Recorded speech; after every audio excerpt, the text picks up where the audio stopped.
Hello friends, আজকে আমি সুজির পিঠে বানাবো ভাবছি, তাই আপনাদের একটু দেখাচ্ছি। আপনারা ভালো করে দেখবেন আমি কীরকম বানাই।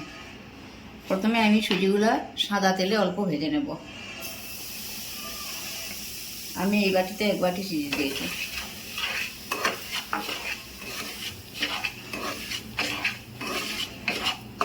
আমার সুজি ভাজা হয়ে গেছে। সুজিতে আমি এখন অল্প চিনি দিয়ে দিলাম। চিনি বেশি দেবো না, কারণ এই পিঠেটা আমি দুধে ডালবো। হ্যাঁ, এই পিঠাটা আমি দুধে ডালবো, তাই দুধেও চিনি থাকবে। এই জন্য আমি সুজিতে বেশি চিনি দিলাম না, অল্প দিয়েছি।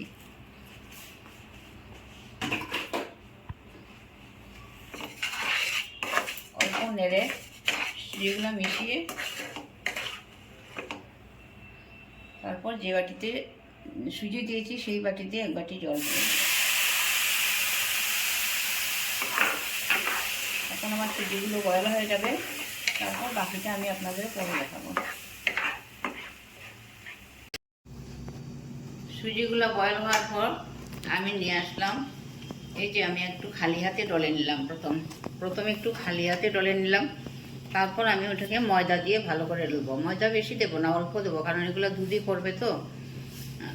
বেশি ময়দা দিলে ভালো লাগবে না, অল্প একটু ময়দা, একটুখানি ময়দা ব্যাস হয়ে যাবে। তারপর আমি এগুলোকে নারিকেলের পুর বানিয়ে রেখেছি, চিনি আর নারিকেল কুড়িয়ে এটা ভিতরে দেব। দিয়ে দুধ বয়েল করে রেখেছি, ঘন দুধে দিয়ে দেব।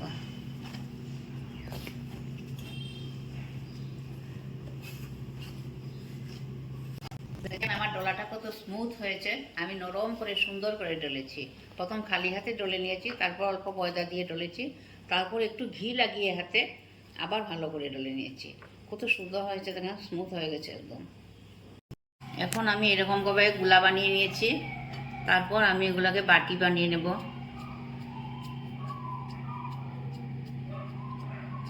এরকম করে বাটি বানিয়ে নেব। বাটি বানিয়ে পুর ঢেলে দেবো ভিতরে, নারিকেলের পুর।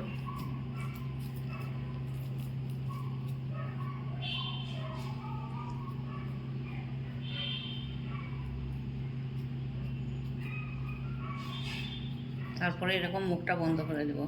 মুখটা বন্ধ করে এরকম চাপা দিয়ে দেবো।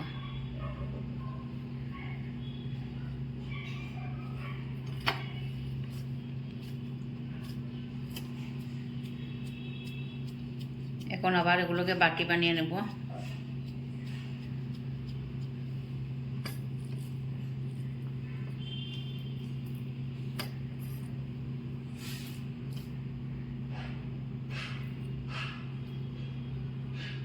বাটি বানিয়ে এরকম মুখটা বন্ধ করে দেবো।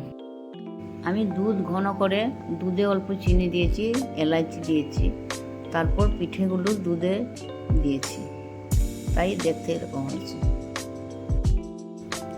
আমার ভিডিওটা দেখে তোমরা লাইক, শেয়ার আর সাবস্ক্রাইব করবে।